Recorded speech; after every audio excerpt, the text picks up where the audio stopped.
Non più tra i farfalloni amoroso, notte e giorno di torno girano, delle belle turbando al riposo. Çfarë duhet dini përpara se të vizitoni Romën? Delle belle turbando al riposo. Mirë se erdhët në kanalin tim Iliri Vlog dhe përpara se t'ju tregoj për udhëtimin ton fantastik në një nga qytetet më të bukura të botës, ju ftoj që të bëni subscribe dhe like. Quel cappello leggero. Siç po e shihni, ne jemi në aeroportin e Tiranës dhe ora shënon 6 e mëngjesit. Nëse po mendoni të planifikoni udhëtimin tuaj të radhës, destinacioni ideal është Roma. Unë e dija që do të kisha ditëlindjen në fund të muajit maj dhe biletat e avionit I rezervuam që në dhjetor.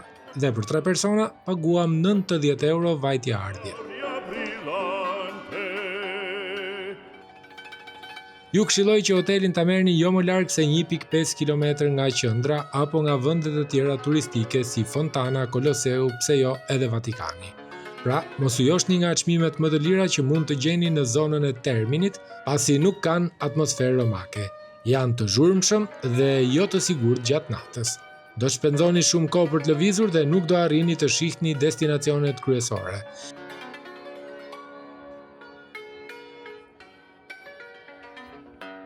Ne qëndruam tek Via Pomezia dhe paguam 100 euro nata për një apartament. Zona ishte e aksesueshme dhe kishte të gjitha stacionet e transportit publik. Mos përdorni taksi pasi nuk do t'ju duhet. Nëse do të qëndroni 2 ditë, mund të merrni një bilet 48 orëshe në metro që kushton 12.5 euro dhe mund ta përdorni sa herë që doni për tram, metro dhe autobus. Orientohuni me Google Maps dhe asgjë nuk është e vështirë. Ndërsa nga aeroporti në Rom, përdorni autobusin që kushton vetëm 8 euro për person. U zgjata pak, por mendoj se këto informacione ishin shumë të rëndësishme pasi Romën nuk jam unë I vetmi që po ua tregoj dhe nuk kam këtë qëllim. Ndaj qëndroni me mua në këtë video pasi do t'ju jap edhe shumë këshilla të tjera që do të më kujtohen gjatë rrugës. Dita e parë do t'ju vlej që të orientoheni me qytetin dhe të përshtateni me stilin e jetës romane. Qyteti është shumë I madh dhe I lotshëm, kështu që bëuni gati për ecjet e gjata dhe mbathni këpucë apo atlete të rehatshme. Këtë gabim e vuajta unë mbi kurriz. Nëse vendosni të vizitoni fillimisht Koloseun, ju këshilloj të shkoni rreth orës 5 pasdite që ta shihni në 2 kohë, me ditë dhe me natë. Është më I bukur nga jashtë se sa nga brenda. Nëse doni që ta shijoni pamjen, zona përreth ju jep mundësi për foto shumë të bukura.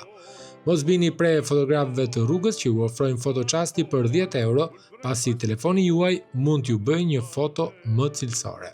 Shtrëngoni çantat fort dhe mos I lini në rrugë, sepse mund të jetë hera e fundit që I shikoni. Ky amfiteatër madhështor është një nga monumentet ikonike të Romës. Është e pabesueshme se si perandori Vespasian dhe djali I tij Titus në vitin 72 pas Krishtit ndërtuan këtë vepër madhështore që në vitin 2007 u klasifikua si një nga 7 mrekullitë e reja të botës. I tromboni, I bombardë di cannoni. Sot, Koloseu është një atrakcion turistik I rëndësishëm dhe një dëshmi e inxhinjerisë dhe kulturës romake, ku rreth 15 milion turistë në vit vinë pikërisht këtu në Rom. Non più frai quella chioma, non più frai.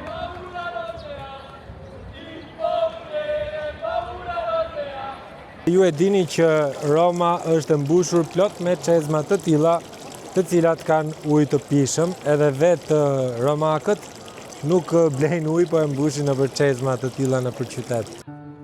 Në Rom do të keni mundësi që të shikoni shumë objekte të kultit dhe është e mira që të bëni një përzgjedhje, pasi janë aq shumë sa që nuk do t'ju dalë koha që t'i shikoni të gjitha.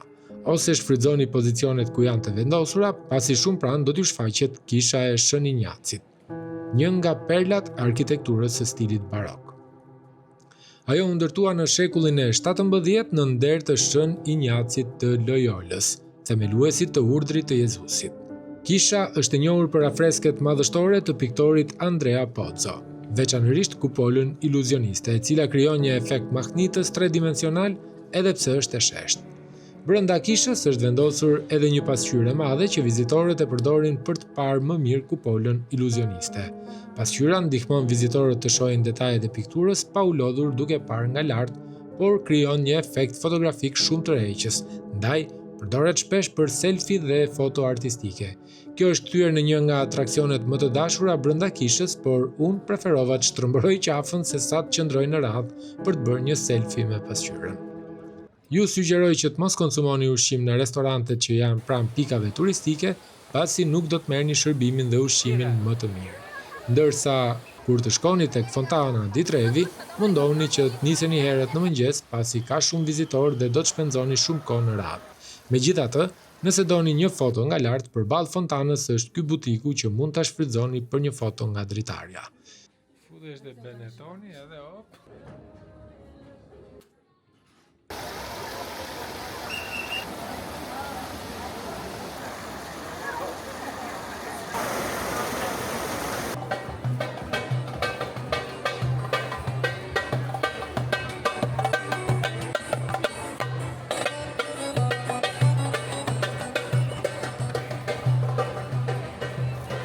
Jo shumë larg ndodhet edhe Panteoni, një nga monumentet më të ruajtura dhe më mbreslëndse të antikitetit.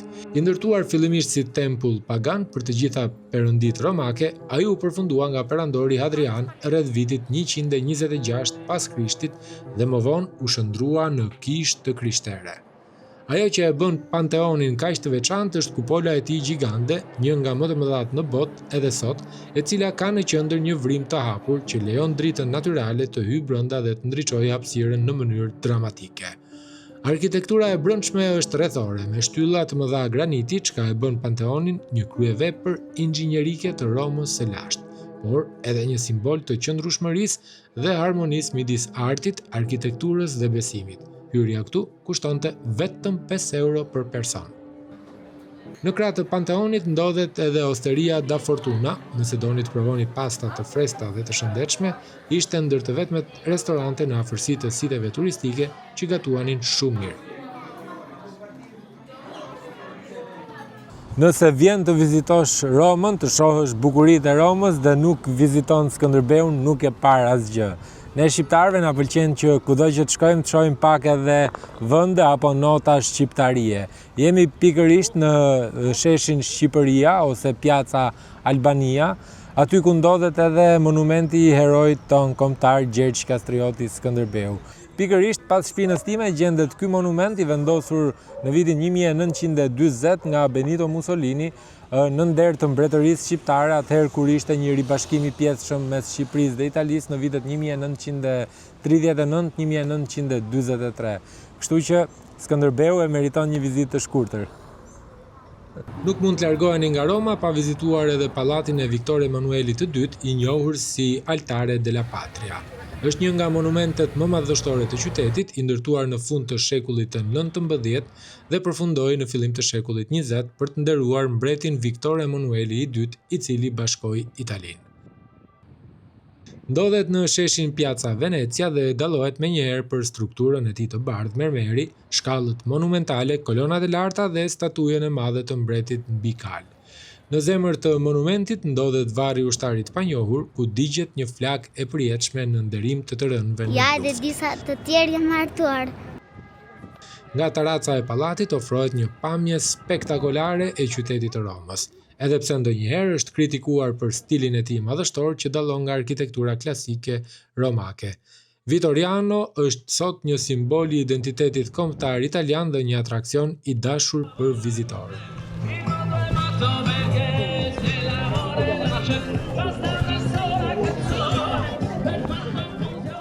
Mbrëmjen mund ta kaloni te Koloseu, se atmosfera është shumë argëtuese, por ju këshilloj që të konsumoni vetëm ndonjë aperitiv. Kemi ende vende të tjera për të vizituar dhe më kryesori është Vatikani. Hyrja në muze është falas në të dielën e fundit të muajit, kështu që ne shfrytzuam këtë dhe shkuam që në mëngjes, por radhët e gjata ishin të paevitueshme. Vatikani është shteti më i vogël në botë, por një nga më të pasurit për sa i përket historisë, artit dhe rëndësisë shpirtërore. Është selia e papës dhe zemra e kishës katolike.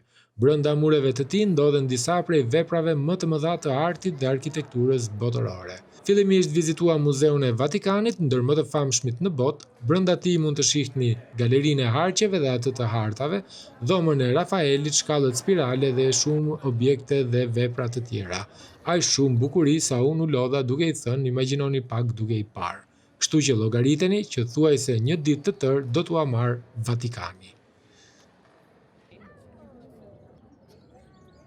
Ky është edhe një nga sheshet më të njohura dhe më të famshme në botë për sa i përket besimit katolik, sheshi Shën Pjetër në Vatikan, në zemër të Vatikanit, i cili është përballë kishës së Shën Pjetrit, e rrethuar nga 2 kolonada madhështore, në fakt, dhe një obelisk në qendër të sheshit me 2 shatrivan në anë të obeliskut, të cilat sigurisht i japin krejt një pamje tjetër sheshit, në cilin mblidhen mijëra besimtar gjatë periudhës kur Papa mban meshën e tij apo dhe gjatë riteve të ndryshme fetare.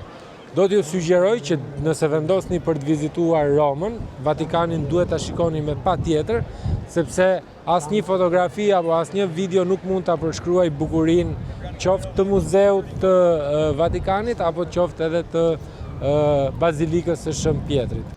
Ndërsa tani do të shohim nga brenda një nga kishat më të bukura, më të mëdha dhe më të rëndësishmet në botë, Bazilika e Shën Pjetrit. Brendësia e saj është mahnitse, statuja e famshme e Pietà nga Michelangelo, altari i madh i projektuar nga Bernini dhe kupola madhështore që ofron një pamje të jashtëzakonshme të Romës.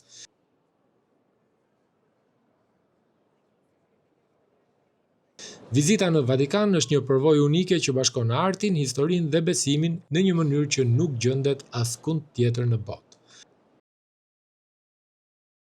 Besoni që nuk ka foto apo nuk ka video që ta përshkruaj bukurinë e kësaj kishe në Vatikan, është e paparë.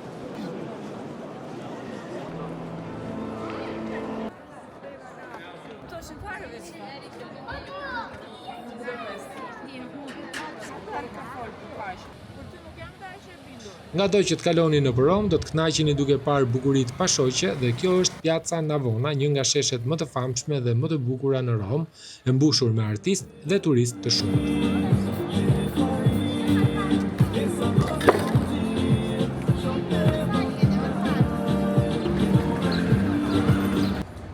Në fakt, ne po shkojmë të shohim 135 shkallët spanjolle të Piazza di Spagna që ngjiten drejt kishës së Trinita dei Monti.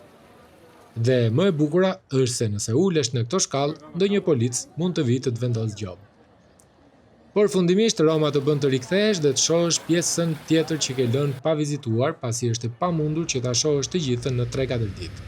Kot nuk e quajnë qytet i përjetshëm ku historia, arti dhe jeta moderne ndërthuren në çdo cep. Rrugicat me kaldrëm, sheshet plot gjallëri dhe monumentet i lashta i japin qytetit një atmosferë unike që nuk gjendet askund. Mbrëmjen kësaj here vendosën ta kalojmë në një nga lagjet më të dashura dhe autentike të Romës, Travestere, e njohur për shpirtin bohem dhe atmosferën tradicionale italiane. Ky ishte edhe vlogu për Romën, shpresoj t'ju ketë pëlqyer dhe mos harroni të më sugjeroni një vend për të vizituar dhe të bëni subscribe. Shihemi në videon e ardhshme.